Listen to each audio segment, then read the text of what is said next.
Good afternoon, this is Christina Long and this is the Science 411. Today's video is over titrations. And titration is defined as a common lab method of quantitative analysis to determine the concentration of an identified substance to be analyzed. There are a few vocabulary terms that are new here. We're going to go ahead and start off with that volumetric analysis. That's just a fancy term for titration. It sounds very impressive. So then you've got two new things. You've got analyte, and analyte is the substance that you're going to analyze. So it's basically what you're dealing with in the problem. And then you have a reagent, which again in chemistry you've got lots of different names for the same thing, unfortunately. That can be called a titrant or a titrator. And essentially this is what's going to be added to the analyte in the process of titration. There are some steps that I use for titration, and essentially my steps are going to be, I'm going to analyze and assess what's given in the problem.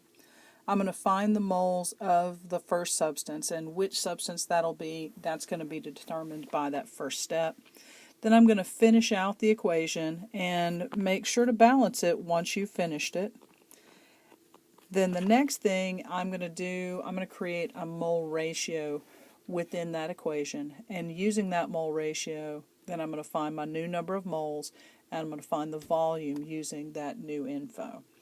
It sounds like it's fairly complicated. It's really not. There are a couple of different ways to do titrations. I'm going to show you my way. I do it in 3 steps. So here we go.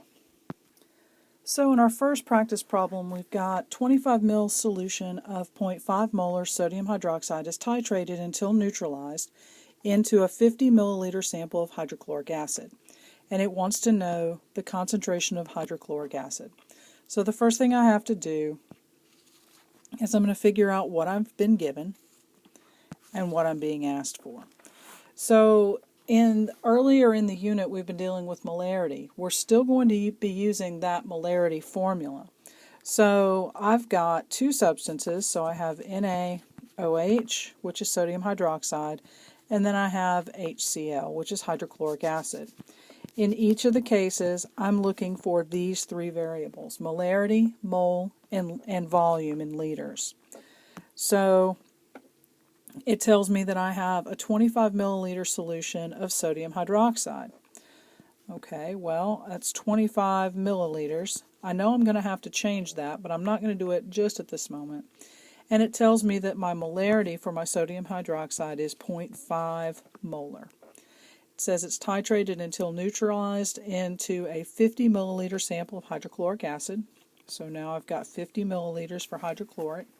And it's asking me what is the concentration of hydrochloric acid. So I now know at least what I'm looking for. I've got 6 variables and I only have information for 3.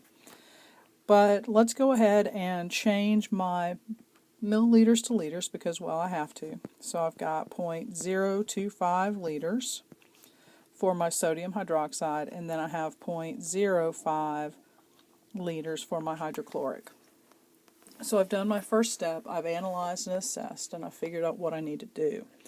My next step, it says that I'm supposed to find moles. The only thing that I have enough information for, the only substance I have enough information for to find my number of moles is for sodium hydroxide, because I have 2 of the 3 variables there. And if you remember, well, we've got a triangle that I like to use.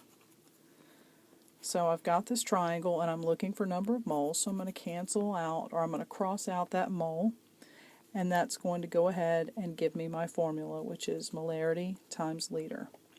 So I'm going to take the information for sodium hydroxide. So it's going to be mole equals 0.5, and instead of using that capital M, I'm going to use mole over liter because it's going to help me later. And then I'm going to multiply it by my number of liters. My liters are going to cancel.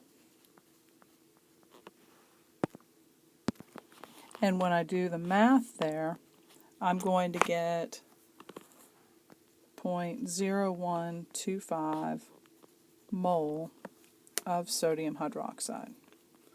So I have a few things to take care of here. First of all, I'm going to go ahead and I'm going to put in my number of moles that I found. So 0.0125 mole. And I'm going to get rid of this here. The next step that it tells me that I need to do is I need to finish my equation. And so that's going to take a little bit of space, and it's going to take a little bit of brain power. In finishing the equation, you have to know what's going on. And we said that this is a neutralization reaction. So there's your strong base, and you're adding it to hydrochloric acid, which is a strong acid. And in any neutralization reaction, you're always going to create salt and water. So I'm going to go ahead and take my water and put it out there ahead of time. That means that I'm taking out my hydrogen and my OH. That takes them out of the mix, and then all I have left to swap and drop with is my sodium and my chlorine, which is kind of nice. Sodium has that +1 charge, chlorine has a -1. I swap and drop, and it's going to give me just NaCl. And fortunately, in this case, this is balanced with just 1s all the way across. Don't get used to that, though. In most cases, when you're given a problem, they're not going to give it to you in such friendly terms.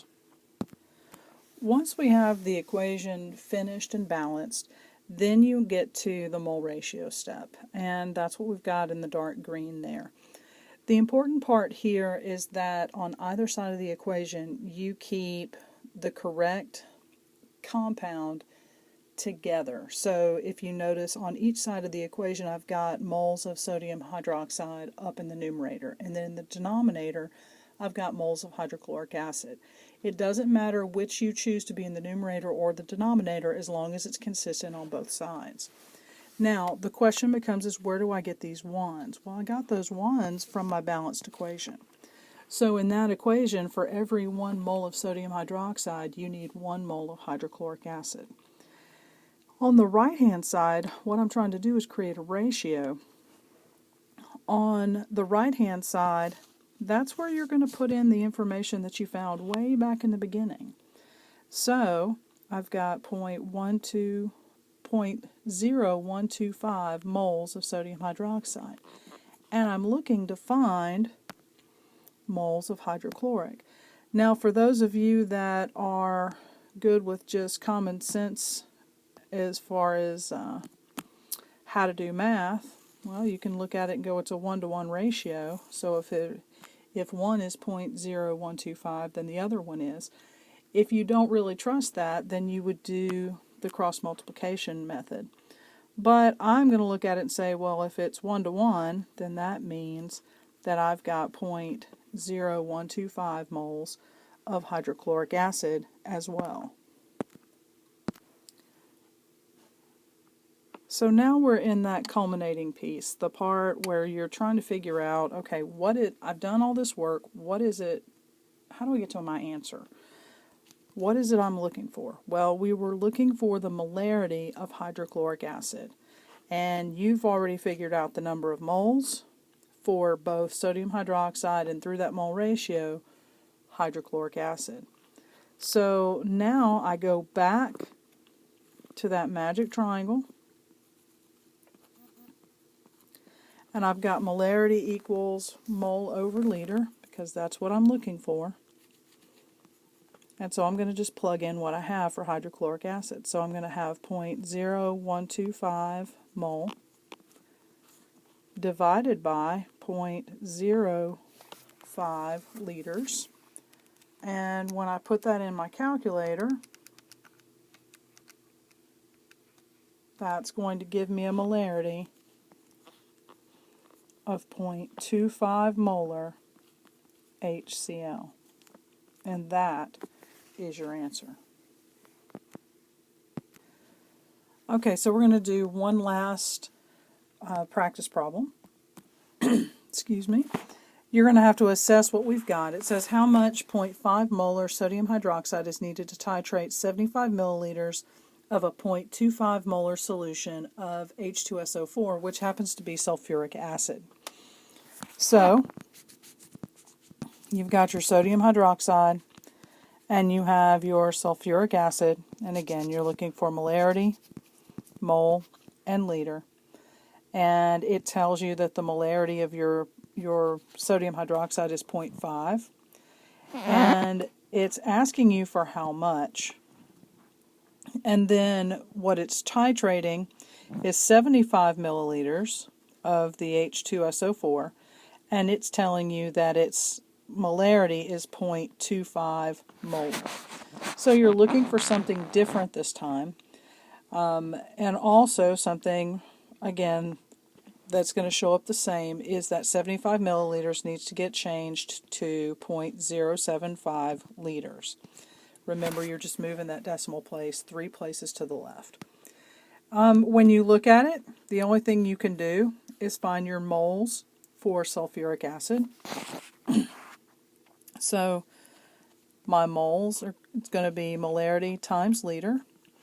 So it's going to be 0.25, and again I'm going to put mole over liter multiplied by 0.075 liters, and my liters are going to cancel, and when I multiply all that out, it's going to give me 0.019 moles for sulfuric acid. So I'm going to go ahead and I'm going to plug that in, 0.019 moles.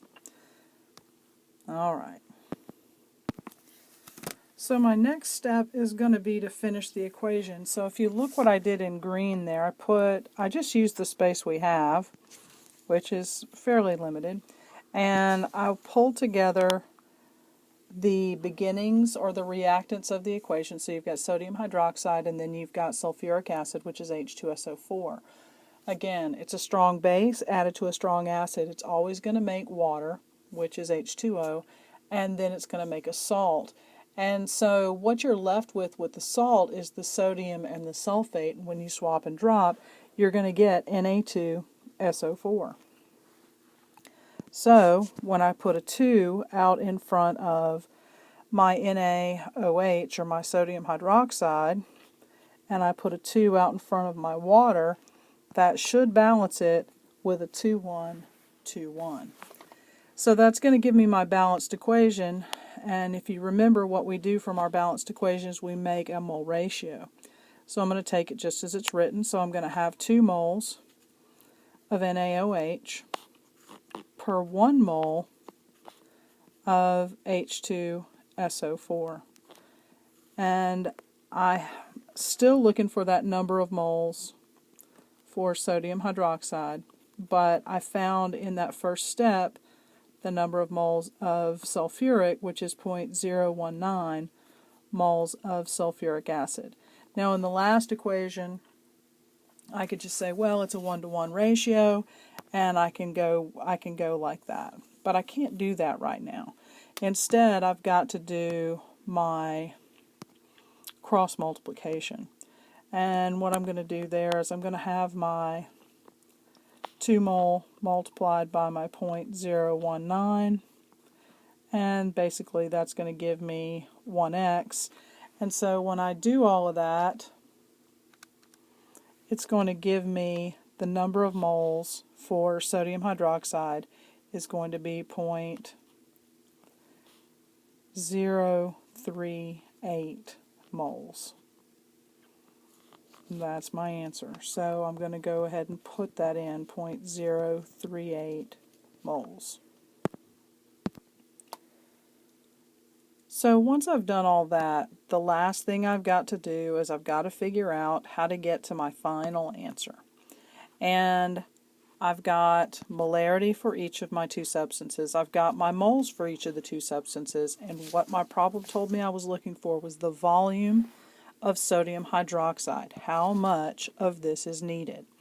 So I'm looking for my liters. I'm going to cross that out, and it's going to leave me with my formula. So my volume is going to be mole divided by molarity. So I'm going to take my number of moles for sodium hydroxide, and that's going to be 0.038 moles. And then I'm going to put it over my molarity, which is 0.5. Instead of it being a capital M, I'm going to use that mole over liter. Therefore, my moles are going to cancel. And when I do the division, that denominator, the L in there, is going to flip over and give me my unit that I need.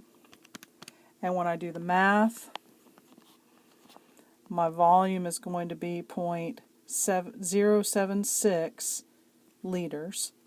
And if I wanted to change that, it could be 60 or 76 milliliters. And again, you're dealing with sodium hydroxide. Okay, and I'm going to put that where you can actually see it. So sodium hydroxide. Either of those two answers would be fine. 0.076 liters or 76 milliliters. And in some cases, the answer or the question will specify if it wants it in liters or milliliters. If it doesn't, just whatever you're the most comfortable with. Again, those two examples are common examples that you will see for titrations. I hope it was helpful. And until next time, I'll see you then. Bye.